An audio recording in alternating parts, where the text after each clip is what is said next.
Ahead of the governorship election in Imo State this November, so many activities are ongoing within the southeastern state of Nigeria. Last week, Saturday, Abdullahi Ganduje, National Chairman of the All Progressives Congress, APC, urged the people of Imo to re-elect Hope Uzodinma, the incumbent governor. Ganduje spoke in Owerri, Imo capital, when he inaugurated the APC Campaign Council for the November 11 governorship election in the state. The APC chairman said re-electing Uzodinma will enable him to consolidate on the good work he has done in the state.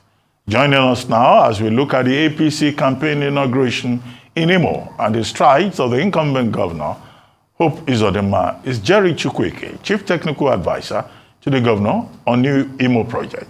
He will be joined by Judge Agbakahi, SATIS leader, Tinubu Support Organization, and member of the defunct Media and Publicity of the APC Presidential Campaign Council.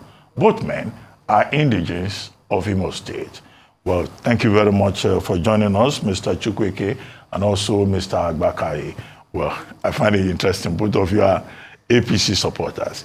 But the question that I would like both of you to address is that why should we be Governor Hope Uzodinma again in Douglas House in Imo when the people of Imo State go to the polls on November 11, considering also, of course, the controversial circumstances under which he emerged as governor in 2020. Dr. Agbati, thank you. I'm certainly happy to be here.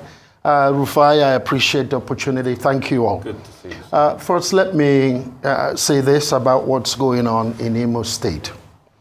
We have witnessed in the last 3.5 years plus a deepening of good governance. I have had the opportunity to try to engage a lot of people with regards to, quite frankly, who Governor Hope Uzodinma really is and what he's doing. But the work he's done in Imo speaks for itself. I was invited as a private sector man, as you know, who has great passion for community service. The governor graciously invited, and I joined to help support Imo and the work he's doing. We're Imo-centric. So when you take a look at what's going on in infrastructural development, and being now a part of the 10-year economic development and social and economic development plan of Imo, let me just quickly run a few things, and then I can come back and fill the gaps given the time and the opportunity. One, I will talk about briefly security and what we're doing and how this is impacting Imo. And I'm going to talk about jobs and job opportunities and what Governor Hope is doing and what we've done. And then we'll pivot into energy and power supply. I have a whole list, but I'll try to catch up what we can given the time. First, the fact of the matter is Governor Hope needs to return so he can deepen the security strategy that is not working. There's more peace and quiet in Imo. In fact, as we speak, if you understand the geography of Imo State, that Imo being a gateway, once you access Imo, Okigwe, Imo North is Okigwe. Once you get to the Enugu-Umahia Road, and I hate to use the word, you are within striking range of Ebonyi, Enugu, and Abia. You come through the other side of Imo, Imo West, and you come through the Olu Zone, Osun, Oru West, you are right there in Anambra State. And then to double it up, when you come through Izombe, Uguta, here you go with Orashi and the whole challenge of security with regards to oil pipelines and oil theft and bunkering and kidnapping and so on. So Imo's security situation is quite challenging. But here's what he's doing differently now. And this is the point I want to make to those who say they can do anything different. And that's what we're asking them. Say what it is you can do differently rather than just the noise. But going beyond that, as we speak in Imo, the governor and the security agents are making adjustments to bring more peace and quiet. There is now security personnel patrolling in the local areas, remote areas of Imo State to bring more confidence to our people so they can go about their business. Our governor is now driving the Imo Charter of Equity, which is so critical because the Imo Charter of Equity is about rotation of political leadership. That was a major tension point for years in Imo State. That is happening. He went even beyond that to deepen it, to go gender sensitive. In addition to that, the ecumenical balance. So that's in place now. Governorship after his second term will rotate to Owerri zone, after which he'll go to Okigwe zone. That will help with that peace and quiet. Now, beyond that, he's tightening up on community policing, putting more funds in with the traditional rulers, the president generals of the town unions, and the youth in our local environment. That's working. Having done that, part of also what is going on. I want to ask both of you a question because of time. Mr. Agbakahi can answer this. You said all these lovely things, but I'd like to ask. Yes. According to Federal Bureau, NBS, National Bureau of Statistics, they said foreign investors overlooked 28 states as value of capital importation into Nigeria grew 6.78% in the first quarter. Imo State was part of those 28 states. In fact, first quarter this year, Imo State attracted 0 foreign investments. That's what National Bureau of Statistics says. According to National Bureau of Statistics, 28 states failed to attract foreign investment. Abia, Bauchi, Borno, Cross River, Gombe, Imo, Jigawa, and the likes. So what happened? But what that statistics is not saying is that Imo is a major attraction center for diaspora remittances. If you check what's happening... No, my question to you... I'm coming to that in I want to link it. Why is it that Imo failed to bring in investment? Well, you can see part of what's going on. Because this is NBS report. Yes, there's a lot of talk and demarketing of Imo with regards to insecurity. And a lot of it is exaggerated. Because if you check, the flights coming into Imo are full. All the airlines going in and out. Hotel occupancy is back up, significantly so. A lot of diaspora people and outside of Imo. No foreign investment, according to the report. Let me also ask Mr. Agbakahi.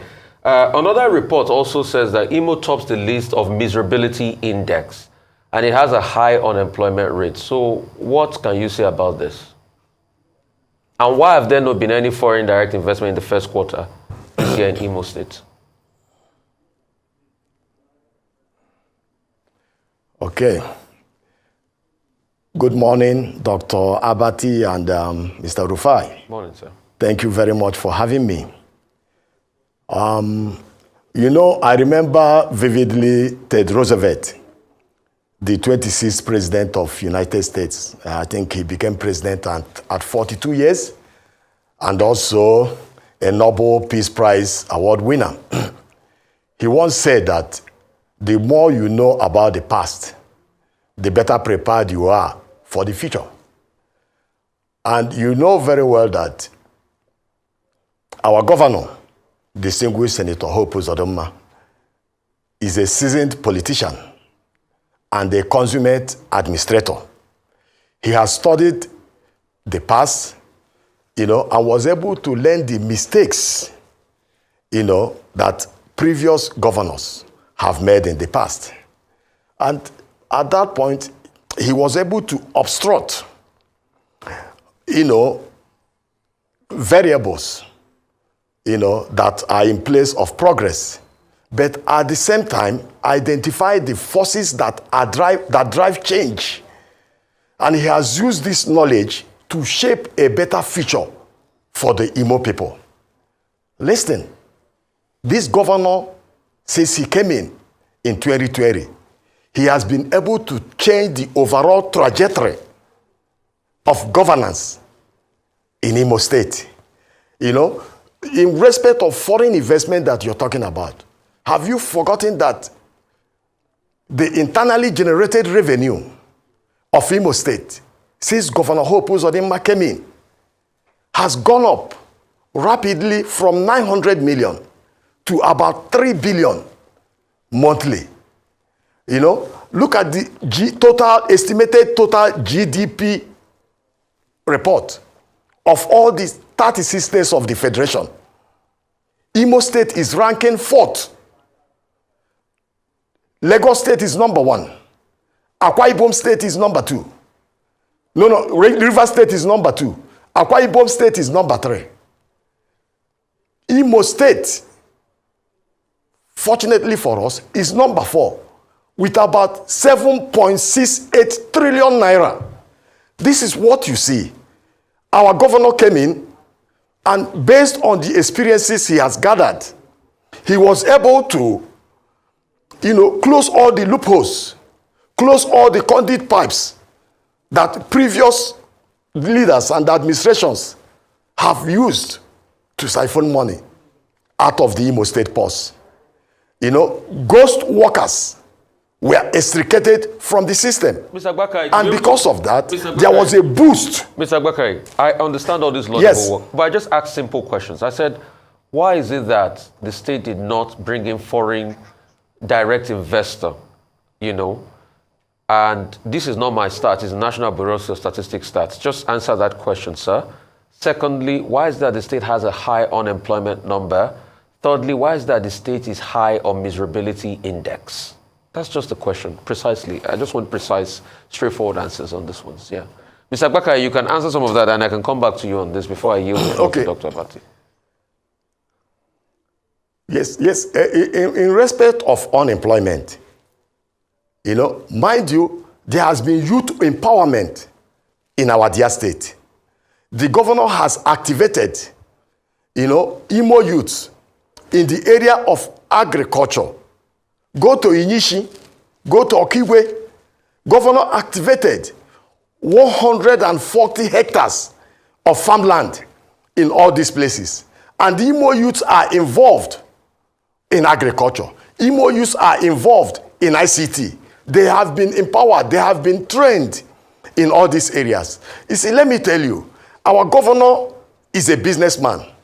And he's not only concerned, about government work.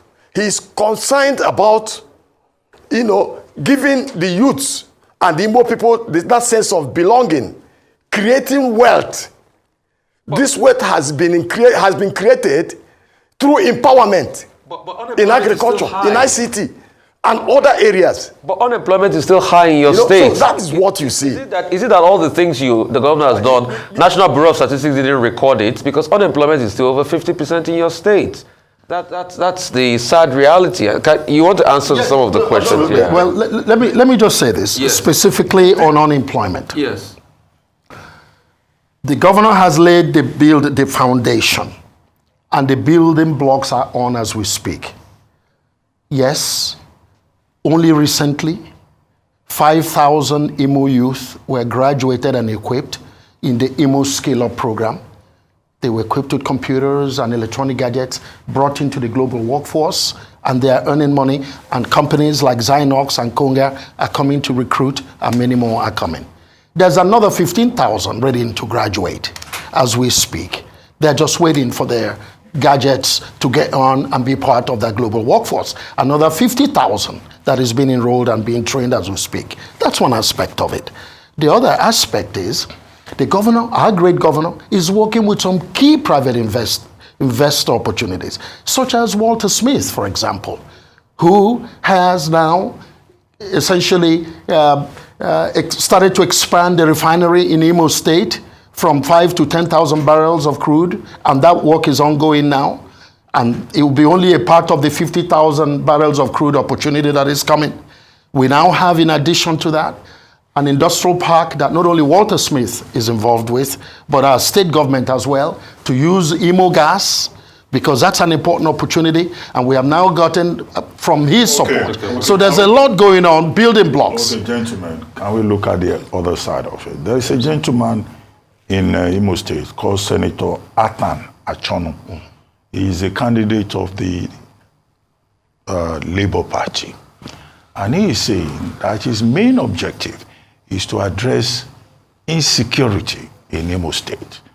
Because he says, look, Governor Uzodinma has made Imo State more insecure than it ever was.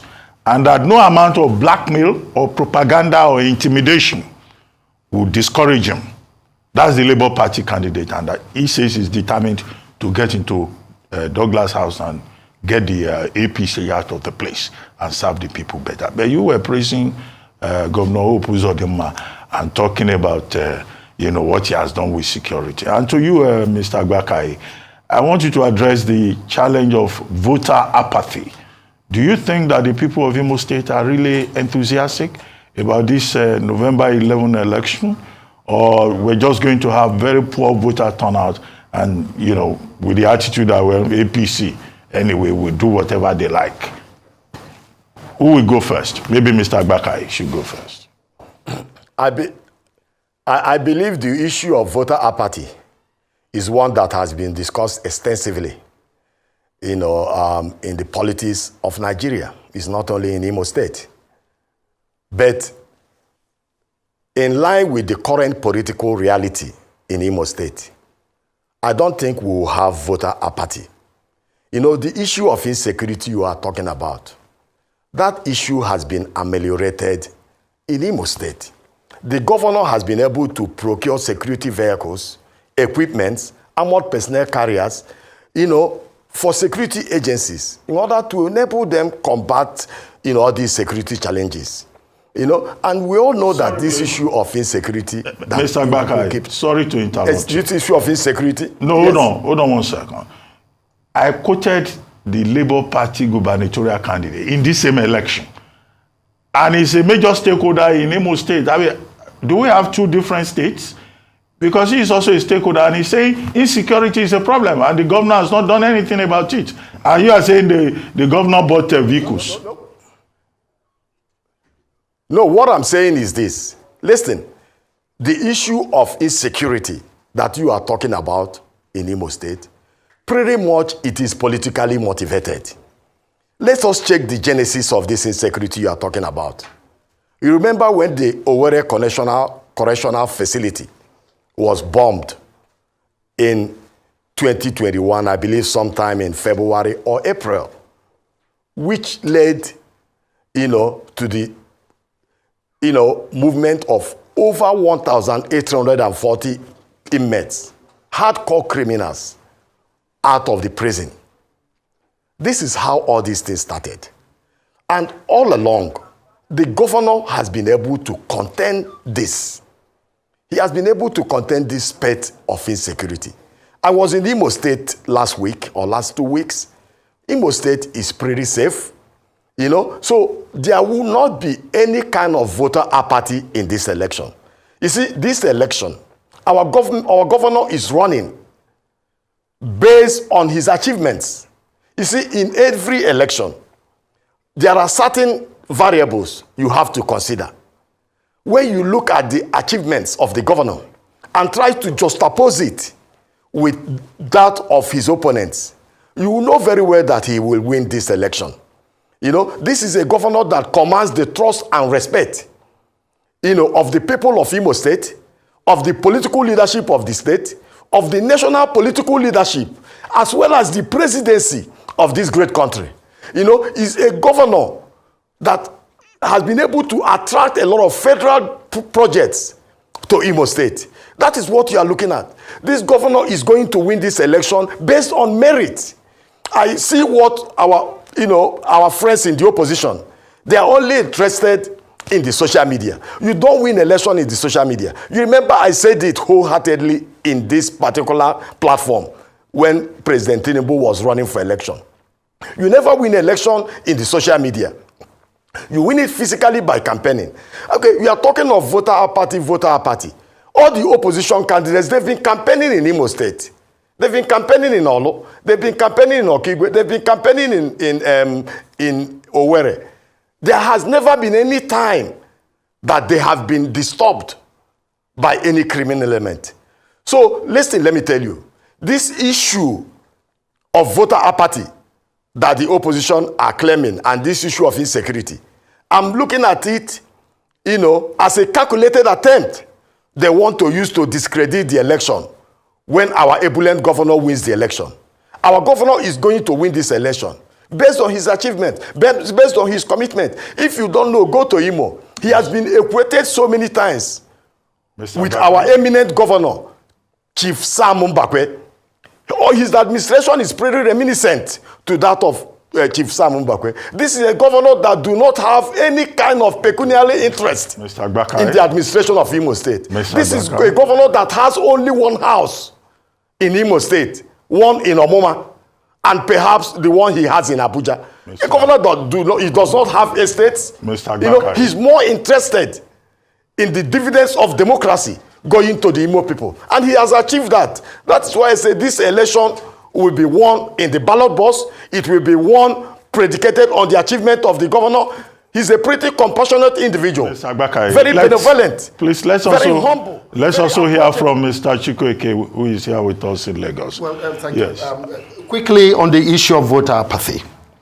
One of the key achievements of this administration, led by our great governor, Hope Uzodinma, is driving the Imo Charter of Equity.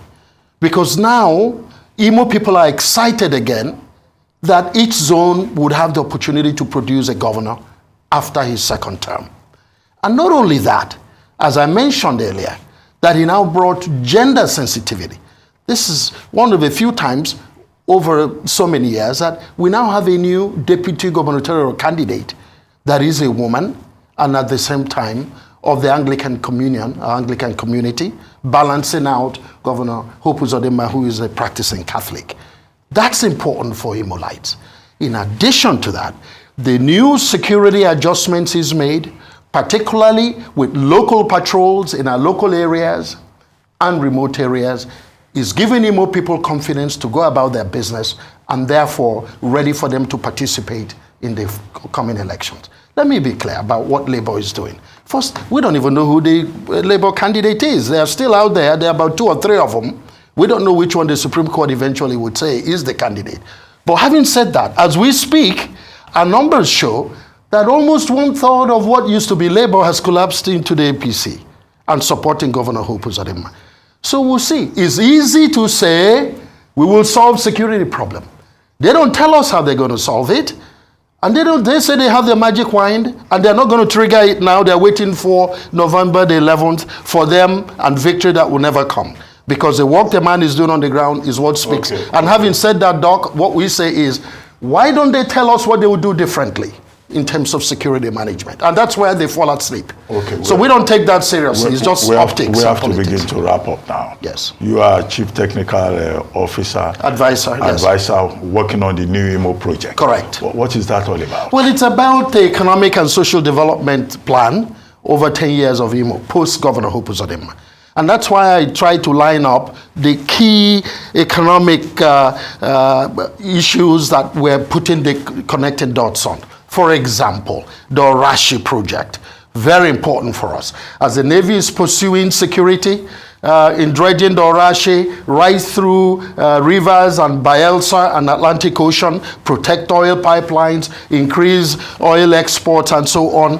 Our governor, as a knock-on effect, is pursuing the Uguta Lake Seaport. So mid-size and small vehicles can bath in Uguta and all of the residual effects of that. Customs and clearing agents, banks, financial institutions, jobs and more jobs. The issue, for example, of the new trade, oil and gas trade-free zone in Imo State, signed up and approved by President Buhari before he left office for Uguta, Ohajegbema, Ngopala, and powered by Imo Gas. By the way, Imo State has the largest gas reserves in West Africa in Asa, and that's coming to play for Imo economic opportunity. What's the cost analysis of this project and who is going to fund it? Well, let me explain that. The Navy is a Navy project in the first instance because they are pursuing security and pipeline protection. So what's the cost? Well, that works in the making because what's happened now, let me finish, Rufai. Yeah. What's happened now is just within 4.5 months, the hydrogeographical studies is completed. So how much is the cost of the project? Well, we don't quite know that yet. I can tell you that that's all the building blocks, the pieces are being put together. Where IMO comes in, and our government is preparing for it, is looking actively for private sector play because we need it for the seaport opportunity of Imo State. Is it the same private sector that have not come in the first quarter of 2023? No foreign investors? Who is going to fund? That's what I'm asking. What's the cost to it first? And who is going to fund it? Well, guess what? As we speak, There are some key companies. Seplat is invested over $700 million in Imo State, in the same gas area, exploring gas. Anyway, you don't need Walter Smith is investing money. So there are people interested in working with Imo to take full opportunity of the new Orashi. What's the cost? Well, can I tell you something about cost? That's being put together, and we will get that. Our governor is capable of doing it. When you put that together and you work it out, I'm sure that the people of Imo would like to know. Absolutely, and I'll let you guys know as well. How much it will cost. Oh yes, but that's coming together, and we're excited about it. It's a 10-year project. So No, I didn't say that it's a 10-year project. I'm saying what we're working on is a 10-year development plan. Oh. The Orashi project is ongoing, and I believe will be completed soon. Governor Hope has the capacity to put it together, thank you working with the much. Navy. Thank you very much, Mr. Jerry Chukwueke, and thank you also, Mr. Agbakahi, for joining us to discuss the state of events in Imo State and the forthcoming November 11 elections in your state.